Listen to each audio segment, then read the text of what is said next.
हम एक वचन से सीखेंगे, इफिसियों 3 अध्याय। आइए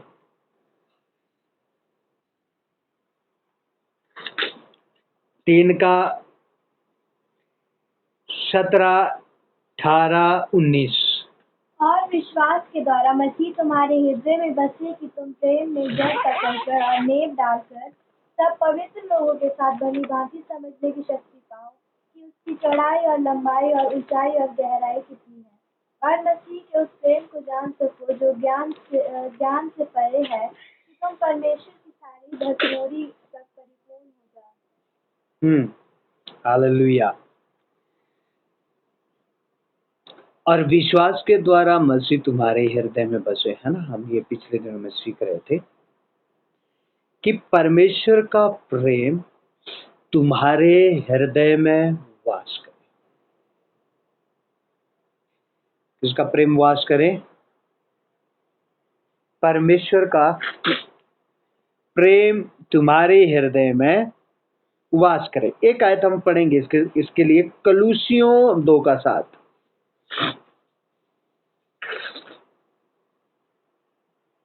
और उसी में जड़ पकड़ते और बढ़ते जाओ, और जैसे तुम सिखाए गए वैसे ही विश्वास में दृढ़ होते जाओ और अधिकाधिक धन्यवाद करते रहो। और उसी में ही जड़ पकड़ते जाओ। ठीक है, क्या लिखा है? उसी में ही जड़ पकड़ते जाओ। किस में जड़ पकड़ते जाओ? परमेश्वर में जड़ पकड़ते जाओ, जैसा सिखाया है ना। क्या लिखा है? जैसा सिखाया है वैसे ही उसमें जड़ पकड़ते चले जाओ, वचन कहता है।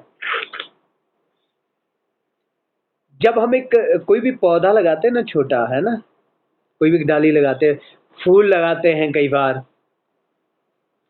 तो जब कहीं से उखाड़ के ले आके हम वहां जमीन में उसको डालते हैं अंदर, तो क्या करते हैं उसको? रोज देखो, हम उस जो डाली है, क्या हम रोज सुबह उखाड़ के देखते हैं उसमें कि जड़ पकड़ा है कि नहीं पकड़ा है? देखते हैं ऐसा? कोई ऐसा करता है? जरा देखो इसको उखाड़ के, शिमला मिर्च लगाइए, उखाड़ के देखो जड़ पकड़ी कि नहीं पकड़ी पृथ्वी में, है?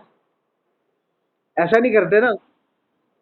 हम उसको लगा के रखते हैं। कारण क्या है? क्योंकि यदि वो हिल गया तो जड़ नहीं पकड़ेगा, है ना। यदि वो डाली जमीन से हिल जाएगी तो क्या नहीं करेगी? वो जड़ नहीं पकड़ेगी। जड़ पकड़ने के लिए उसको काय में बने रहना पड़ेगा, जमीन में बने रहना पड़ेगा ना। जितना ज्यादा वह जमीन में वो डाली बनी रहेगी, हिलाई नहीं जाएगी, उतने चांस है उसके कि वो जड़ पकड़ेगी। हमें भी परमेश्वर में जड़ पकड़नी है ना, तो उसके वचन में बने रहना पड़ेगा। हा? क्या करना पड़ेगा? वचन में बने रहना पड़ेगा। लेकिन हम थोड़ी देर के लिए बैठते हैं, जब तो वचन में बने रहते हैं, जैसे ही उठते हैं वैसे ही जड़े जुड़े उखाड़ लेते हैं। वचन से कहीं ऐसा ना हो जड़ी पकड़ जाए हम इसमें, है ना। क्या करते हैं कि कहीं जड़ी ना पकड़ ले। बेटा मेरे काले बैग से व्हाइट सा परना निकाल के दे जल्दी। तो यदि परमेश्वर में जड़ पकड़ना है ना, तो काय में बने रहना पड़ेगा? वचन में बने रहना पड़ेगा ना। अब देखिए, हमारा, माफ कीजिए मुझे थोड़ा जुकाम है, तो परमेश्वर में जड़ पकड़ने के लिए काय में बने रहना पड़ेगा? वचन में बने रहना पड़ेगा ना।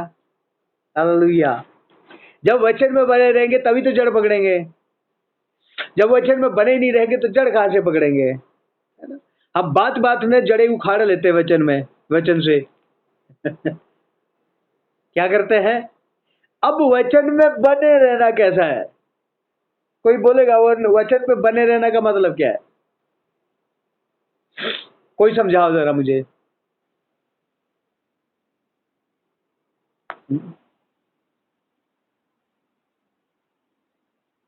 हाँ,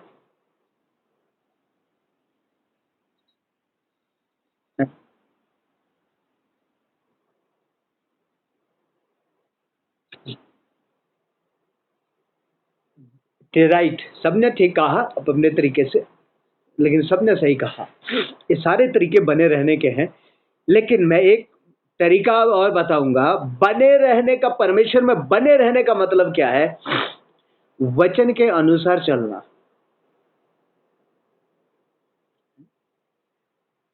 बने रहने का मतलब क्या है? वचन के अनुसार चलना। यीशु क्या कहता है? मैं वो करता हूं जो पिता बोलता है। यीशु मसीह क्या बोलता है? मैं कुछ भी अपनी मर्जी से नहीं करता, बल्कि किसकी मर्जी से करता हूं? पिता परमेश्वर की मर्जी से करता हूं ना। अब वो बोलता क्या है?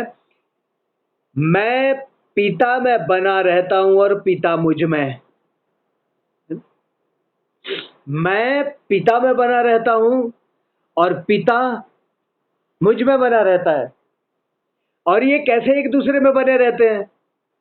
क्योंकि यीशु सारी उन बातों को करता है जो बातें परमेश्वर यीशु को बोलता है। क्योंकि यीशु मसीह आप कहता है ना, मैं वो करता हूं जो मुझे पिता बोलता है। हम ऐसे कितने बोलते हैं कि मैं वो करता हूं जो वचन बोलता है?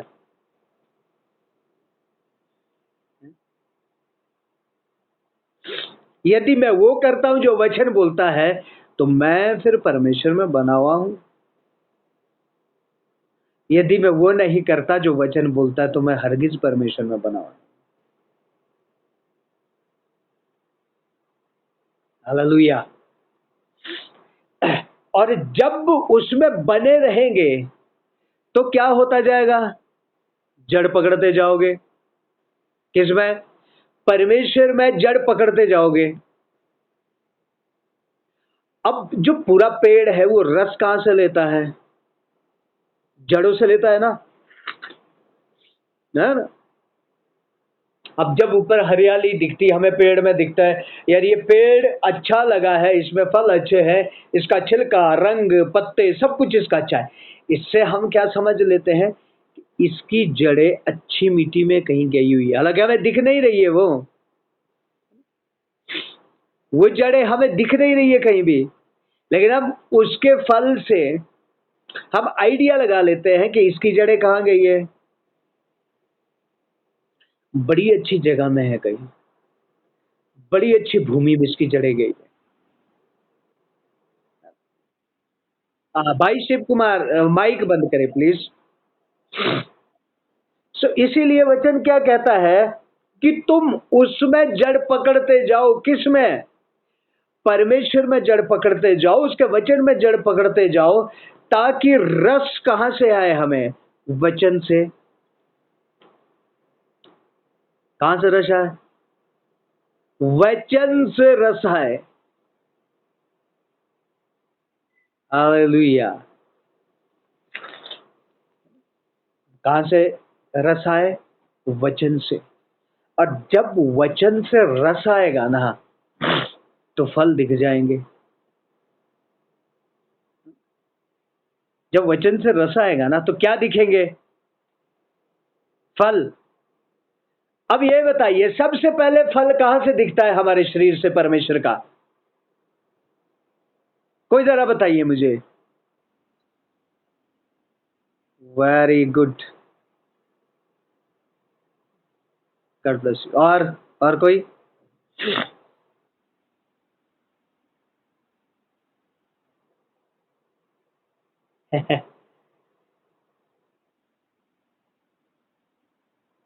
राइट। देखिए, अब मैं बताता हूं। और रस बिल्कुल सही बोला है सब। जो एक स्त्री यीशु मसीह के पास गई, कितने साल से उसको लहू बहने की बीमारी थी? 12 साल से थी ना, है ना? मरकुस रचित सुसमाचार में हमने पढ़ा है, 12 साल से उसको लहू बहने की बीमारी थी। और वह कहती थी, मेरे बीच में सिखाया भी है, उसको विश्वास था। अब उसके विश्वास का फल कहां से दिख रहा है? उसकी जुबान से, है ना? उसके विश्वास का फल कहां से दिख रहा है? उसकी जुबान से। और वहां बाइबल में लिखा, वो कहती थी यदि मैं यीशु को छू लूंगी तो मैं क्या हो जाऊंगी? मैं चंगी हो जाऊंगी। और जैसे वो कहती थी वैसे उसके साथ हुआ। आमेन, हालेलुया। सबसे पहले वो फल कहाँ दिखता है? जुबान पे। हम जड़ पकड़े हैं कि जड़ नहीं पकड़े हैं?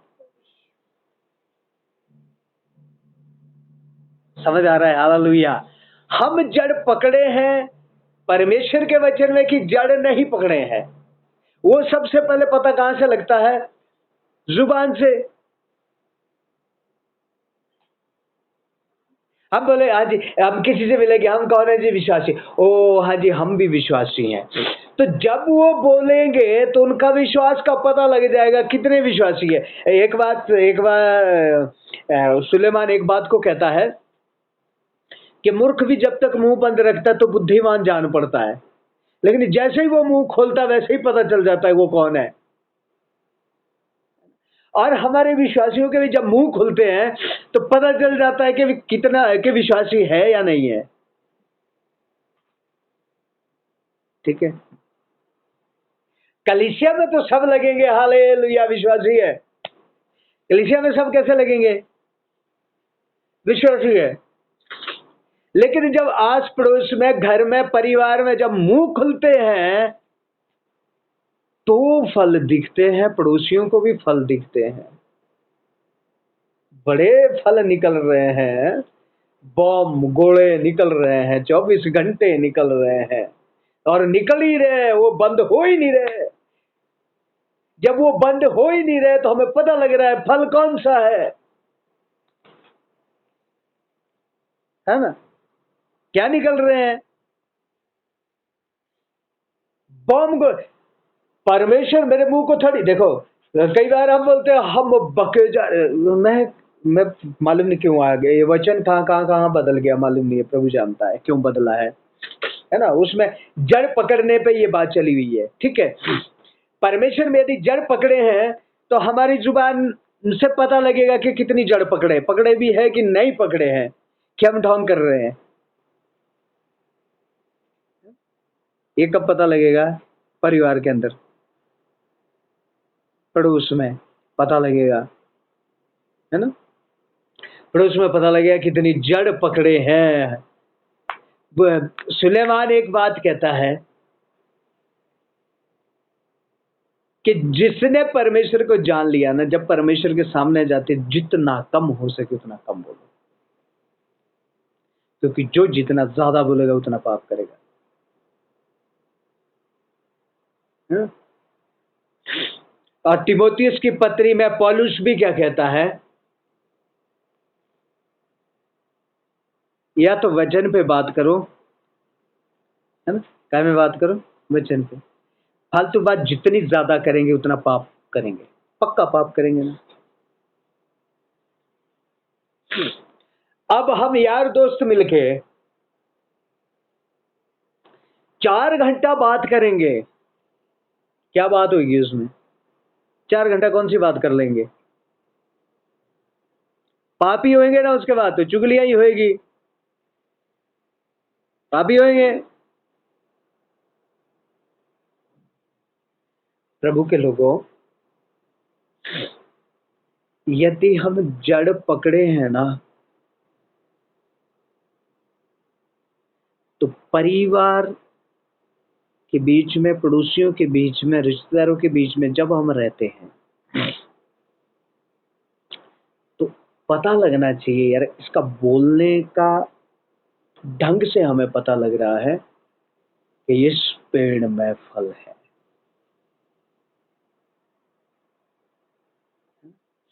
क्या है? इस पेड़ में फल है। क्योंकि हमारे बोलने से क्या फैलनी चाहिए? शांति। शांति फैलनी चाहिए कि अशांति? बोलो, शांति फैलनी चाहिए ना। जब हम कहीं भी बोले, परिवार में बोले, बाहर बोले, जब भी हम बोले तो क्या फैलनी चाहिए?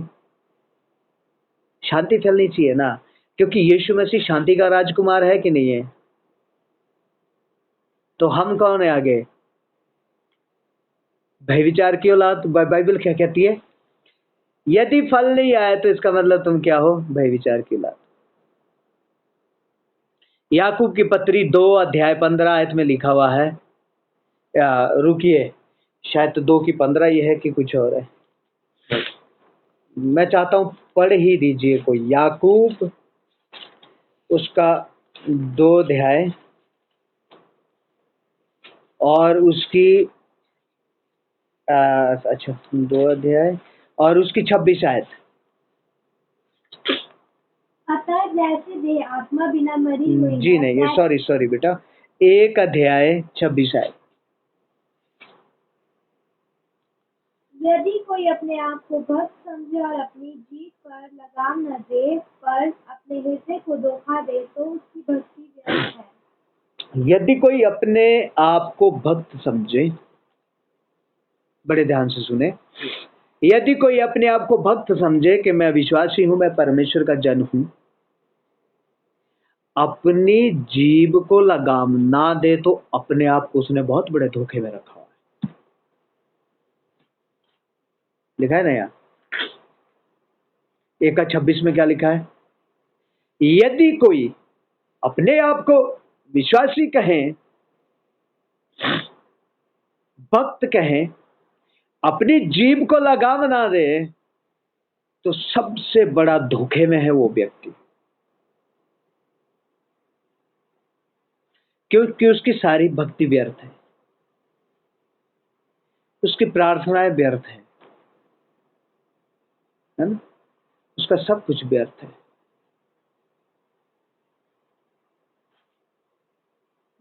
वचन कह रहा है ना, मैं तो नहीं बोल रहा। जड़ पकड़ना परमेश्वर में। यदि कोई अपने आप को भक्त कहे कि मैं भक्त हूं, मैं प्रार्थना करता हूं, मैं वचन पढ़ता हूं, हालेलुया हालेलुया, और जीभ में लगाव नहीं है मेरे, जैसे ही प्रार्थना खत्म हुई वैसे ही बस बस बस देव सब ठीक है।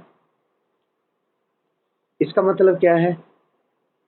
मैं अपने आप को धोखा दे रहा हूं। यहां लिखा है ना, वह अपने आप को बहुत बड़ा धोखा दे रहा है। ठीक है? और उसकी सारी भक्ति व्यर्थ है। उसका सारा कुछ क्या हो गया?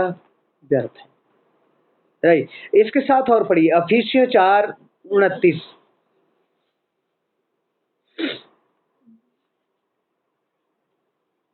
कोई गंदी बात तुम्हारे मुंह से न निकले, पर आवश्यकता के अनुसार वही निकले जो उन्नति के लिए उत्तम है, ताकि उससे सुनने वालों पर अनुग्रह हो। कैसी बात निकले मुंह से? जो उन्नति के लिए हो, है ना? कैसी बात निकले? जो काय के लिए हो? उन्नति के लिए। अभी मैं, मेरे वाइफ बैठे हैं, मेरे वाइफ ने बना दी सब्जी, ठीक है? क्या बना दी? सब्जी बना दी, नमक हो गया ज्यादा।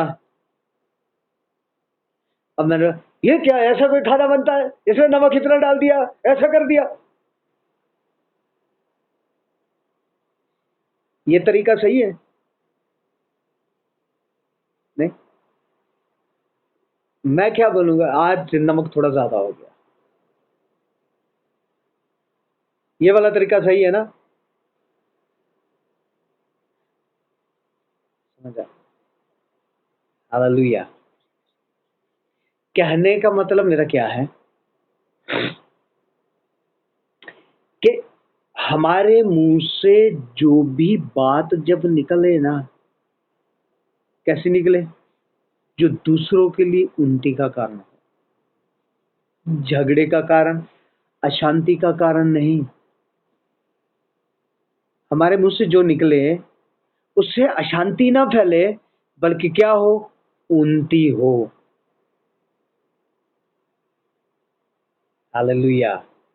क्या लिखा है यहाँ? जो भी तुम्हारे मुंह से निकले, फिर से पढ़ो बेटा इसको जल्दी से, फिर से पढ़ो। इफिसियों 4:29। कोई गंदी बात तुम्हारे मुंह से ना निकले, हाँ, पर आवश्यकता के अनुसार वही निकले। आवश्यकता के अनुसार बोलो। क्या लिखा है यहाँ? फालतू में मत बोलो, आवश्यकता के अनुसार बोलो। हाँ, ताकि उसे सुनने वालों पर अनुग्रह, ताकि सुनने वालों पर अनुग्रह हो। आगे, परमेश्वर के पवित्र आत्मा को शोकित मत बस करो। रुकिए। शोकित कैसे होता है? हमारे उटपटांग बोलने से, राइट? क्योंकि परमेश्वर का आत्मा शांति का आत्मा है। ओके, एक और पत्रस, पहला पत्रस 3:8।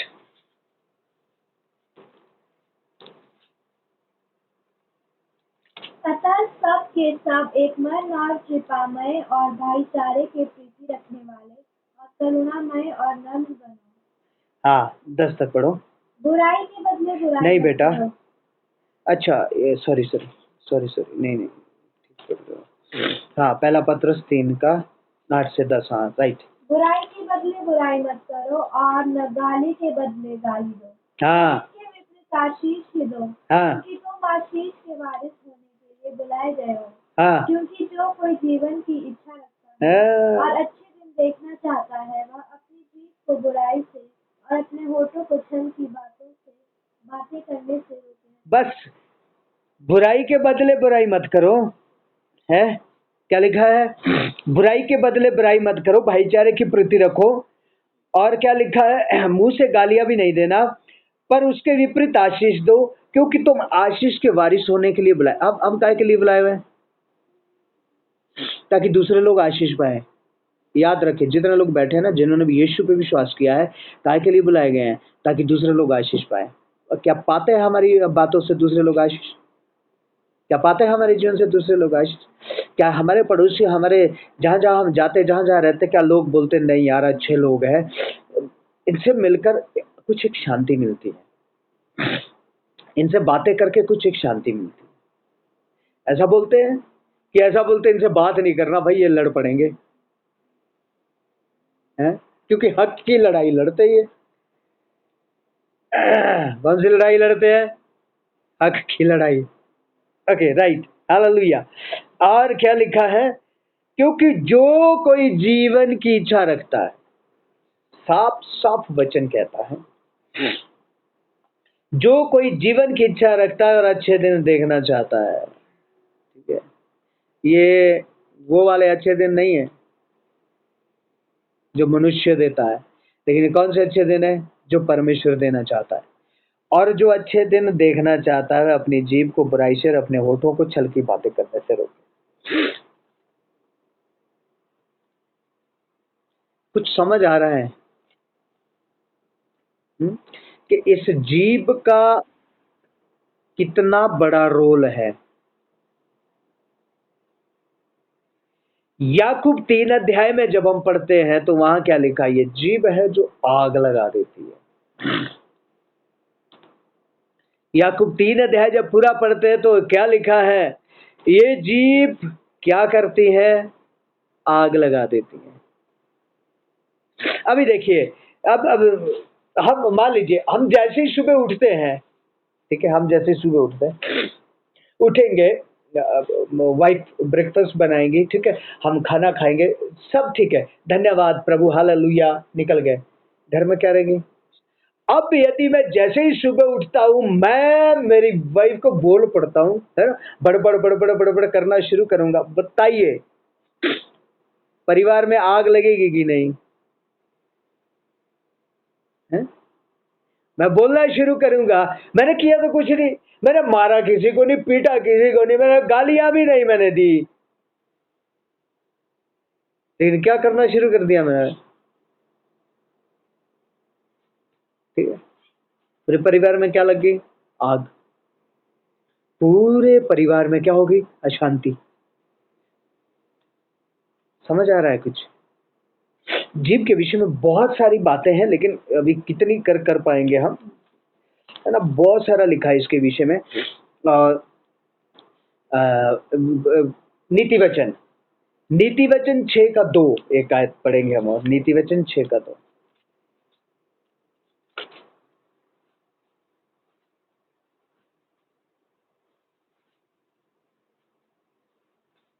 तो तू अपने ही मुंह के वचनों से फंसा और अपने ही मुंह की बातों से पकड़ा गया। समझिए, अब सुनिए, समझ आया ये वचन?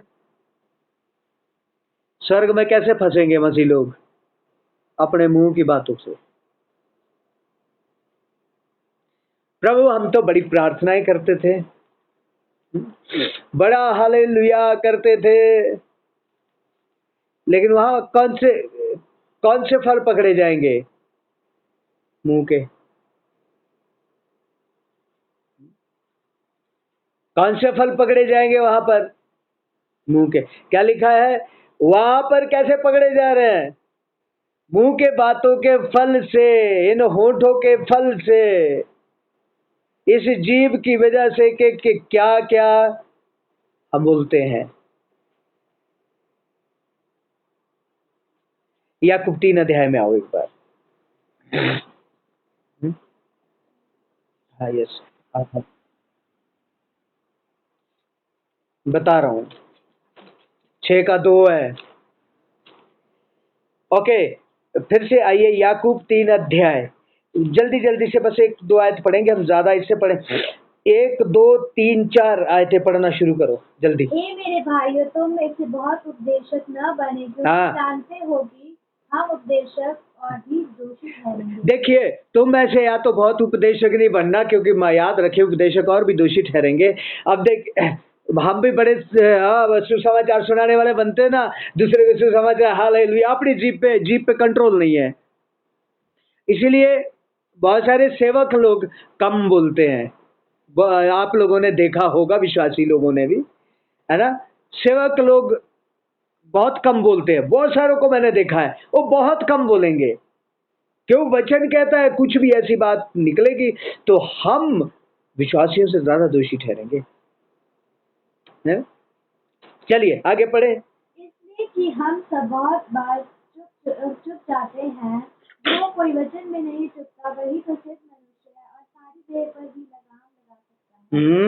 जब हम अपने वश में करने के लिए घोड़ों के मुंह में लगाम लगाते हैं, तो हम उनकी सारी देह को भी घुमा सकते हैं। हाँ। देखो, जहाज भी यद्यपि ऐसे बड़े होते हैं और प्रचंड वायु से चलाए जाते हैं, तो भी एक छोटी सी पतवार के द्वारा मार्गी की इच्छा के अनुसार घुमाए जाते हैं। पतवार कितने लोग जानते हैं?